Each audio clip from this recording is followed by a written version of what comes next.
نحمده ونصلي ونسلم على رسوله الكريم أما بعد فأعوذ بالله من الشيطان الرجيم بسم الله الرحمن الرحيم يوم تبيض وجوه وتسود وجوه صدق الله العظيم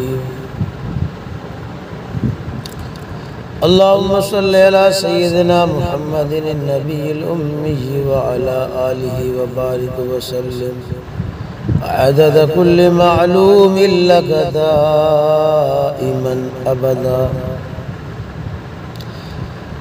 عزیزان گرامی قدر، میرے انتہائی واجب الاحترام عزیز ساتھیوں، بزرگوں، بھائیوں،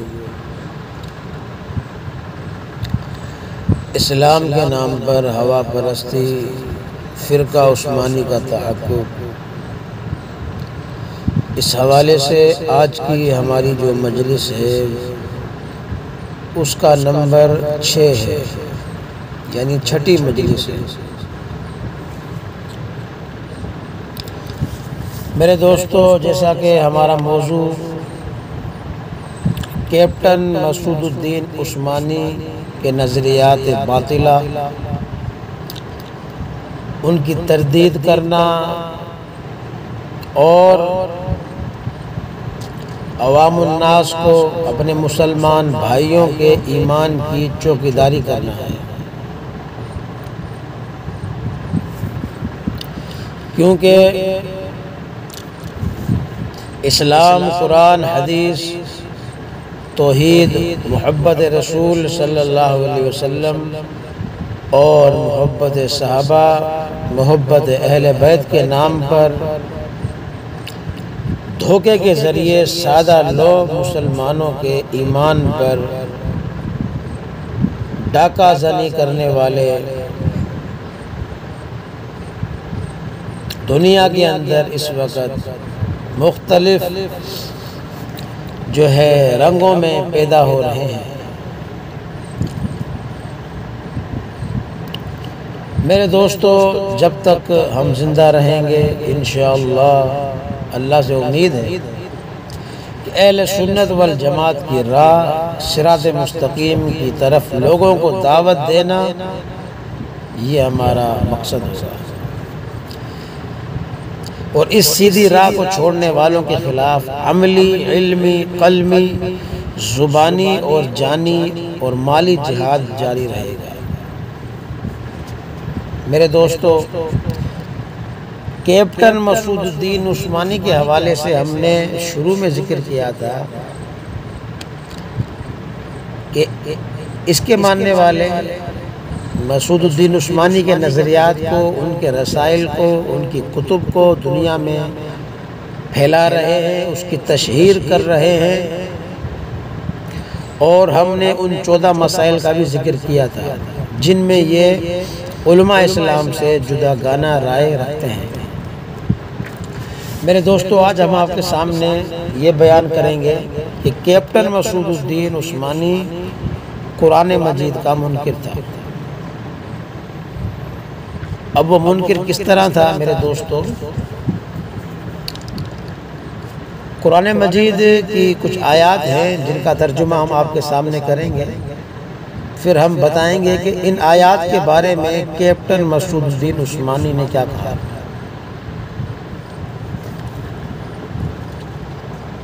میرے دوستو، قرآن مجید کی پہلی آیت، یعنی وہ آیات قبر کے متعلق ہیں، جن آیات میں اللہ تبارک و تعالی نے اسی زمین والی قبر کو جو ہے قبر کہا ہے، جہاں پر انسان کا جسم دفن ہوتا ہے۔ دوسرے لفظوں میں مردہ جسد کے مدفن کو قبر کہا ہے۔ تو آپ آیات ترجمے کے ساتھ سماعت فرمائیں، پھر ان میں غور کریں تو آپ کو صاف معلوم ہو جائے گا کہ قرآن مجید جو ہے اسی کو قبر کہتا ہے جہاں پر انسان کا جسم دفنایا جاتا ہے۔ دیکھیے آپ قرآن مجید کی آیت اللہ فرماتا ہے سورہ توبہ کی آیت نمبر 84 میں پارہ نمبر 10، وَلَا تَقُمْ عَلَىٰ قَبْرِ، کہ آپ اس کی قبر پر کھڑے نہ ہو جائیں، یعنی حضور صلی اللہ علیہ وسلم کو حکم دیا گیا کہ آپ کسی منافق کی قبر پر نہ جائیں۔ تو اس آیت میں بھی یہ واضح ہو چکا ہے کہ قبر سے مراد یہی زمین والی قبر ہے، کیونکہ حضور صلی اللہ علیہ وسلم مدینے میں تھے، ظاہر منافقین جو مرتے تھے وہ بھی مدینے میں دفن ہوتے تھے، تو یہاں بھی قبر کا لفظ آ گیا صراحت کے ساتھ۔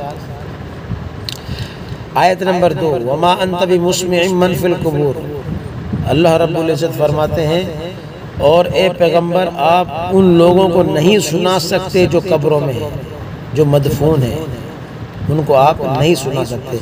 یہاں بھی قبور کا لفظ آ گیا، قبروں۔ آیت نمبر 3، کما یئس الکفار من اصحاب القبور، وہ آخرت سے ایسے نا امید ہو گئے ہیں جیسا کہ کفار قبروں میں نا امید ہوں گے، تو یہاں بھی قبروں کا لفظ آ گیا۔ آیت نمبر 4، ثم اماتہ فاقبرہ، سورہ عبس کی آیت ہے۔ ترجمہ، اللہ فرماتا ہے پھر اس کو ہم نے موت دی، انسان کو، پھر اس کو قبر میں لے گیا، یعنی قبر میں دفن کرنے کا حکم دیا۔ آیت نمبر 5، وَإِذَا الْقُبُورُ بُعْثِرَتْ، سورۃ الانفطار آیت نمبر 4۔ اللہ رب العزت فرماتا ہے جب قبریں اکھاڑ دی جائیں گی، یعنی مردے قبروں سے باہر آ جائیں گے، تو یہاں بھی قبور، قبر کا لفظ آ گیا۔ آیت نمبر 6، سورۃ التکاثر، حتی زرتم المقابر، اللہ رب العزت فرماتے ہیں یہاں تک کہ تم قبرستانوں میں پہنچ جاتے ہو، یعنی مرتے دم تک مال کی محبت میں غافل رہو گے، تو اس میں بھی قبر کا لفظ آ گیا۔ آیت نمبر 7، وَأَنَّ اللَّهَ يَبْعَثُ مَن فِي الْقُبُورِ، سورہ حج کی آیت ہے، اور اللہ تعالیٰ قبر والوں کو دوبارہ پیدا کرے گا، یعنی مردوں کو ان کے جو ہے دفن ہونے کی جگہ سے اٹھائے گا۔ میرے دوستو، ان 7 آیات میں زمین کے اس حصے کو قبر کہا گیا ہے جہاں مردہ انسان کو دفن کیا جاتا ہے، لیکن میرے دوستو مسعود الدین عثمانی آف کراچی اس زمین والی قبر کو قبر نہیں مانتا، بلکہ اس کو اصرار ہے کہ روح کے مقام کا نام قبر ہے۔ چنانچہ اس نے ایک رسالہ لکھا ہے جس کا نام ہے عذاب برزخ۔ اس رسالے میں سارا زور اسی پر خرچ کیا ہے کہ جسد عنصری کا، یعنی یہ جو جسم انسان کا ہے جو مر جاتا ہے، وہ جسد عنصری کا جو مدفن ہے، دفن ہونے کی جگہ وہ قبر نہیں ہے۔ چنانچہ ہم اسی کے رسالے عذاب برزخ کا ایک اقتباس آپ کے سامنے جو ہے نقل کرتے ہیں، آپ سماعت کیجیے۔ مسعود الدین عثمانی کہتا ہے اپنے رسالے عذاب برزخ میں، کیا کہتا ہے سنیے۔ وہ لکھتا ہے کہ مگر افسوس کہ آج دنیا والوں کی اکثریت نے اسی دنیا کی زمین کے ایک خطے کو جو ہے قبر ماننا شروع کر دیا ہے، جہاں سوال اور جواب کے لیے ہر مرنے والے کو اٹھا کر بٹھایا جاتا ہے اور پھر قیامت تک اس کے ساتھ جو ہے عذاب یا راحت کا معاملہ ہوتا رہتا ہے۔ در حالانکہ ہر ایک جانتا ہے کہ کتنوں کو جلا کر راکھ کر دیا جاتا ہے، کتنوں کو جو ہے درندے ہڑپ کر جاتے ہیں، اور کوئی مچھلیوں کے منہ کا نوالا بن جاتا ہے۔ آخر ان مرنے والوں کو کیسے اٹھا کر بٹھایا جائے گا؟ کیسے سوال اور جواب ہوگا؟ کس طرح ان پر عذاب اور راحت کا معاملہ قیامت تک گزرے گا؟ یہ آپ نے سماعت کیا عذاب برزخ کے حوالے سے جو مسعود الدین عثمانی نے لکھا، صفحہ نمبر 2۔ تو آپ نے دیکھا کہ اللہ تعالیٰ قرآن مجید میں زمین کے اسی خطے کو قبر کہتا ہے جس میں مردہ انسان دفن کیا جاتا ہے، جتنی بھی آیت میں نے تلاوت کی ہیں آپ یہ کھول کر پڑھ لیں، ترجمہ پڑھ لیں۔ اللہ نے اسی زمین کو جہاں پر انسان کو دفن کیا جاتا ہے اسی کو قبر کہا گیا، لیکن مسعود الدین اس کا انکار کرتا ہے، اس کی بجائے ایک اور قبر تجویز کرتا ہے، اور یوں ان 7 آیات بینات کا، واضح آیات کا انکار کرتا ہے۔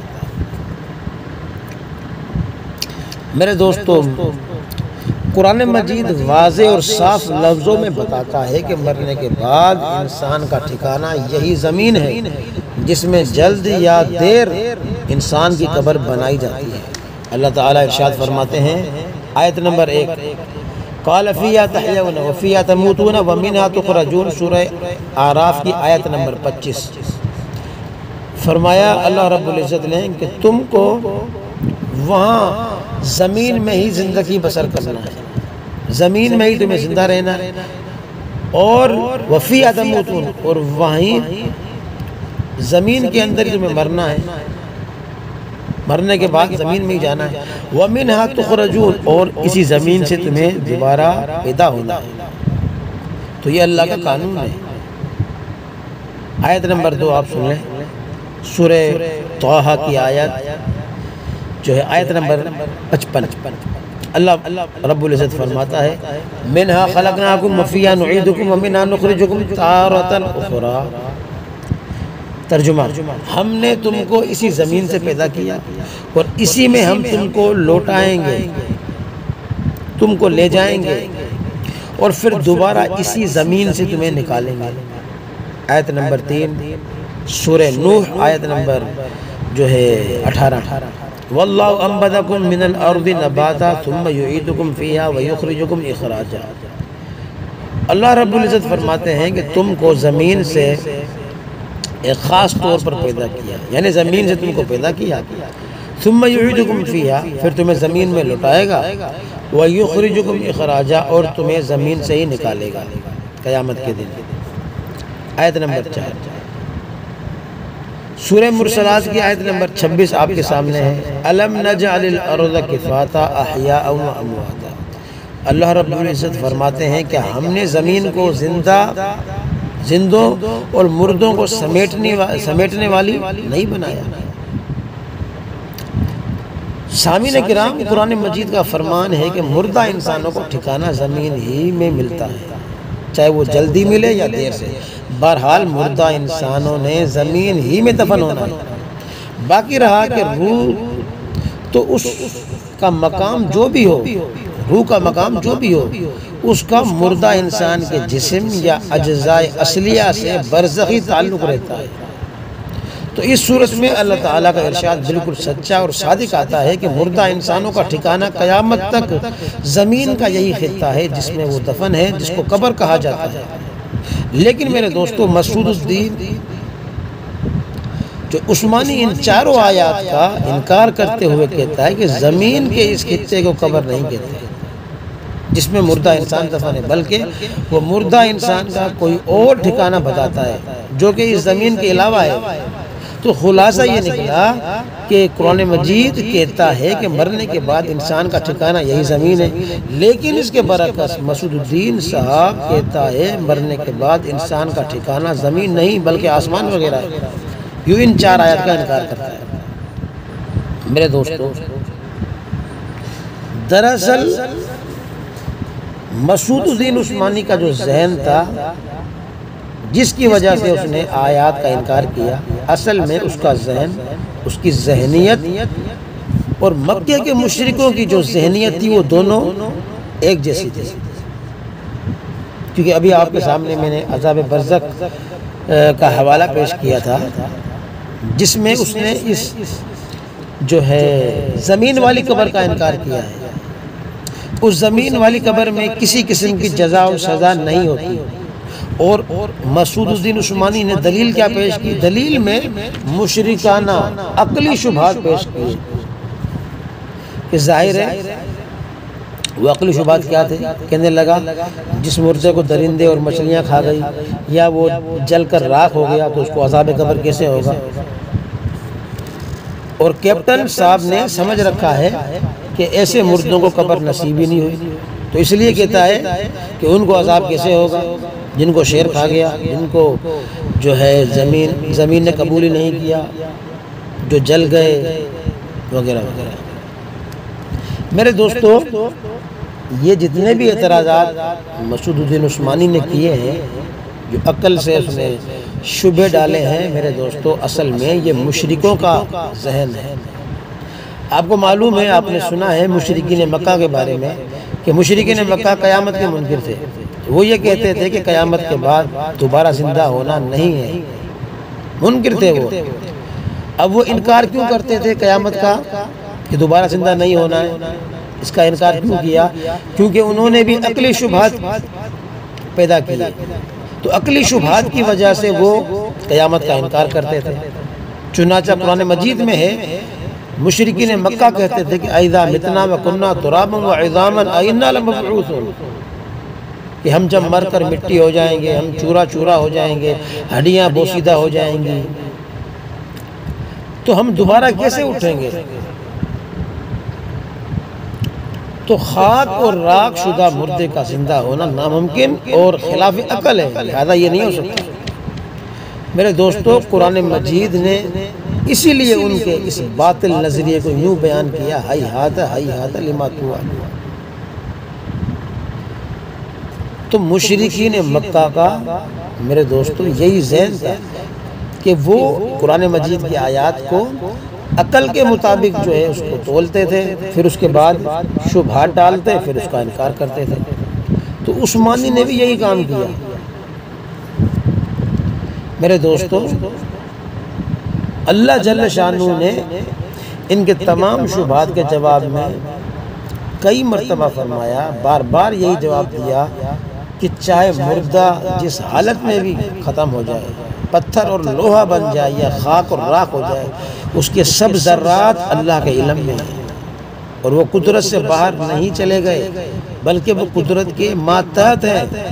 اللہ فرماتا ہے میرے قابو اور گرفت میں ہے، جب چاہوں گا اس کو اٹھاؤں گا، میرے لیے نہ یہ مشکل ہے نہ ناممکن۔ قرآن مجید میں اللہ تبارک و تعالی نے فرمایا ہے، کیا ہم پہلی بار تمہیں پیدا کر کے تھک گئے جو دوبارہ پیدا نہیں کر سکتے؟ اور فرمایا جو ذات تمہیں پہلی بار بنا سکتی ہے وہ دوبارہ بھی بنا سکتی ہے۔ میرے دوستو، تو اللہ تبارک و تعالی نے انسان کو پہلی بار مٹی سے، بلکہ مٹی کے جو منتشر اجزاء سے ان کو جمع کر کے بنایا۔ جس نے پہلے بنایا وہ دوبارہ بھی بنا سکتا ہے۔ تو کہنے کا مقصد یہ ہے کہ عقلی شبہات ہیں جن کی آڑ میں مشرکین مکہ آخرت کی زندگی کا انکار کرتے تھے، اور کیپٹن مسعود الدین عثمانی صاحب جو ہیں قبر کی زندگی کا انکار کرتے ہیں۔ میرے دوستو، مشرکین مکہ خاک اور راکھ کی دلیل سے قیامت اور قیامت کے دن کی زندگی کا انکار کرتے تھے، یعنی دعوے دو، دلیل ایک ہی۔ یعنی ایک دعویٰ مسعود الدین عثمانی کا ہے، دوسرا دعویٰ کس کا ہے؟ مشرکین مکہ کا ہے۔ دعوے دو ہو گئے لیکن دلیل دونوں کی ایک ہی ہے۔ تو مشرکین مکہ قیامت کی زندگی کا انکار کرتے تھے۔ کیوں؟ وہ یہ کہتے تھے کہ جب ہم جو ہے مٹی ہو جائیں گے، چورا چورا ہو جائیں گے، ہمارا جسم ختم ہو جائے گا، مٹی کھا جائے گی، پھر دوبارہ کس طرح زندہ ہونا ہے؟ تو کیپٹن صاحب بھی انہی دلیلوں سے قبر اور اس کی زندگی اور جزا اور سزا کا انکار کرتے ہیں۔ دعوے دونوں کے مختلف ہیں لیکن دلیل دونوں کی ایک ہی ہے۔ دعوے دونوں کے مختلف ہیں کہ انہوں نے قیامت کا انکار کیا اور اس عثمانی نے جو ہے قبر کی زندگی اور جزا سزا کا انکار کر دیا۔ تو اسی لیے میں نے عرض کیا کہ کیپٹن صاحب اور مشرکین مکہ ایک ہی ذہنیت کے مالک ہیں۔ البتہ آخرت کی زندگی مستقل زندگی ہے اور محسوس ہونے والی زندگی ہے، اور قبر کی زندگی مستقل زندگی نہیں ہے میرے دوستو، بلکہ علماء کرام فرماتے ہیں نوع من الحیات، یہ ایک حیات کی قسم ہے جو شعور میں آنے والی نہیں ہے، البتہ اللہ اور اس کے رسول صلی اللہ علیہ وسلم کی اطلاع کی وجہ سے کہ آپ نے خبر دی ہے، اسی وجہ سے اس پر ایمان لانا ضروری ہے۔ اور قبر کی زندگی اور اس کے حالات اور اس کے جزا اور سزا پر ہمارا ایمان بالغیب ہے۔ تو معلوم ہوا جو دلائل مشرکین مکہ کو سوجھے وہی کیپٹن صاحب کو سوجھے، وہی اس کو اچھے لگے، بلکہ اصل دلائل تو مشرکین مکہ نے ایجاد کیے ہیں، کیپٹن صاحب نے تو صرف ان کی تقلید کی ہے، ان کی تابعداری کی ہے۔ تو ان جو ہے اس تقلید کی آڑ میں کیپٹن صاحب نے کتنی آیات قدرت کا انکار کیا ہے۔ میرے دوستو، جب کیپٹن صاحب اور اس کے ماننے والوں کے سامنے قرآن مجید کی یہ آیات رکھی جاتی ہیں کہ بھائی ان اللہ علی کل شیء قدیر، کہ اللہ تو ہر چیز پر قادر ہے، وہ مردہ انسان کے منتشر اجزاء کے ساتھ روح کا جو ہے تعلق جوڑ کر مردے کو جزا اور سزا دے سکتا ہے، وہ تو قادر مطلق ہے، وہ سب کچھ کر سکتا ہے، چاہے انسان قبر پہ پہنچ جائے، چاہے انسان جو ہے کسی جانور کے پیٹ میں پہنچ جائے، چاہے انسان جل کر راکھ ہو جائے، چاہے مٹی ہو جائے، وہ تو قادر مطلق ہے۔ تو جواب کیا دیتے ہیں عثمانی حضرات؟ جواب یہ دیتے ہیں کہ ہاں قادر تو ہے لیکن ایسا کرتا نہیں ہے، کیونکہ یہ قدرت ہے، اس کا قانون نہیں ہے۔ میرے دوستو، یہ ایک احمقانہ جواب ہے، کیونکہ انسان عالم دنیا میں رہ کر نیکی یا برائی کے ارتکاب کی وجہ سے جزا اور سزا کا حقدار بن چکا ہے، لہٰذا نیک اور بد کو جزا اور سزا دینا اللہ کا قانون ہے اور اس کے انصاف کا تقاضا ہے۔ لہٰذا یہ کہنا کہ قبر میں مردہ انسان کو جزا اور سزا دینا قدرت ہے، قانون نہیں ہے، پرلے درجے کی حماقت ہے۔ لہٰذا یہ قدرت اور قانون دونوں جمع ہے، قدرت بھی ہے، قانون دونوں ہے۔ جیسے نطفے سے زندہ بچہ پیدا کرنا یہ اللہ کا قانون بھی ہے اور قدرت بھی ہے، اسی طرح مردہ انسان کو جزا اور سزا دینا اللہ کی قدرت بھی ہے اور قانون بھی ہے۔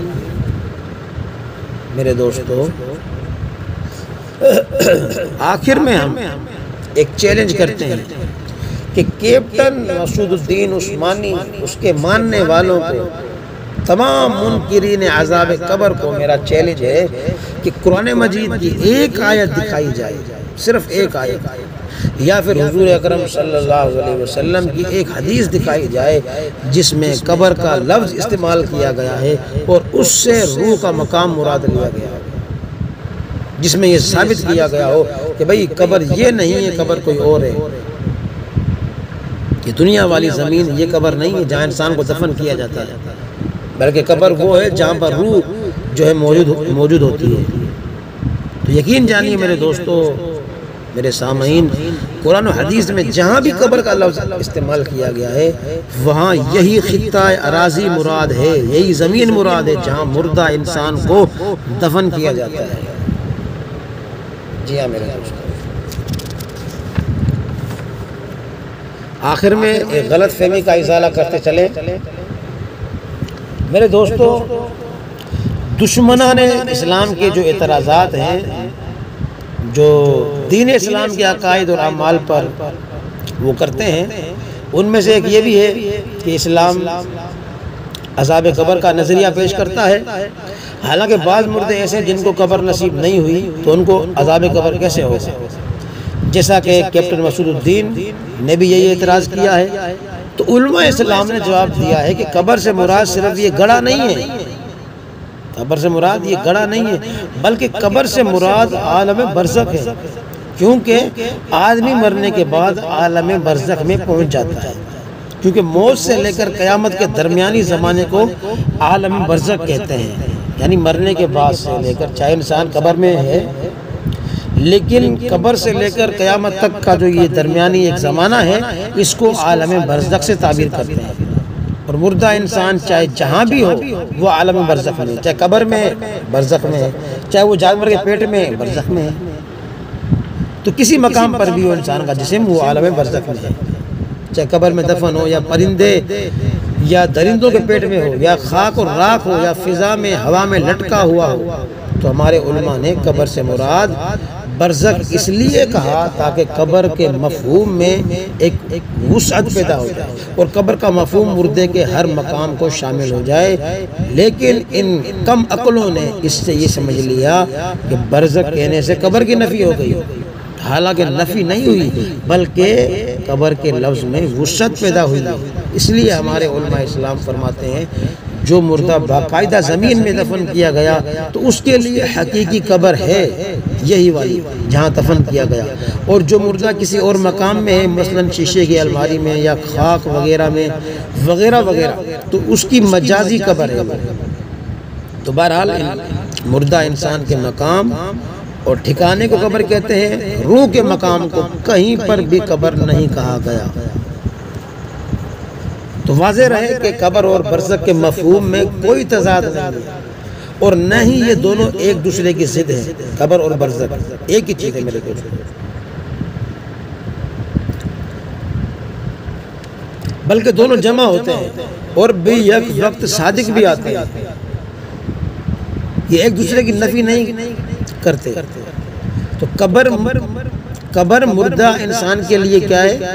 ظرف مکان ہے، اور برزخ مردہ انسان کے لیے ظرف زمان ہے۔ لہذا مرنے والا انسان قبر میں بھی ہے اور برزخ میں بھی ہے۔ برزخ اس قبر کے علاوہ کسی دوسرے مکان اور جگہ کا نام نہیں ہے۔ جو شخص قبر کو مکان یا جگہ سمجھتا ہے یہ اس کی حماقت ہے۔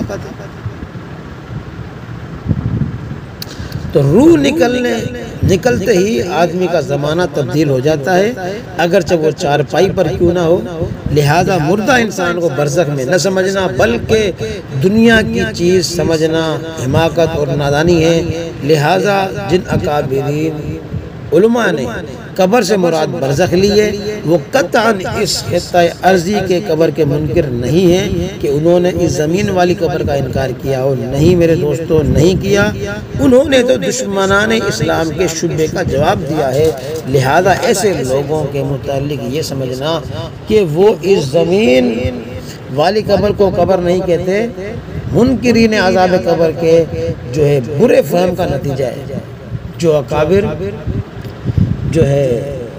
اکابر بھی قبر سے مراد برزخ لیتے ہیں وہ سب کے سب اس زمین والی قبر میں اعادہ روح اور تعلق روح اور اس کے جزا اور سزا کے قائل ہیں۔ منکر کوئی بھی نہیں، سب یہی مانتے ہیں کہ قبر میں باقاعدہ روح کا ایک تعلق ہوتا ہے، جو روح اوپر چلی جاتی ہے اس کا تعلق ہوتا ہے جسم کے ساتھ، وہ لوٹ کر آتی ہے انسان کے جسم سے، لیکن انسان مکمل زندہ نہیں ہوتا قبر کے اندر، لیکن روح کا اتنا تعلق اس کے اندر ہوتا ہے، یعنی اتنی زندگی اس جسم کو دی جاتی ہے کہ وہ جسم جزا اور سزا کو محسوس کر سکے، عذاب اور راحت کو محسوس کر سکے۔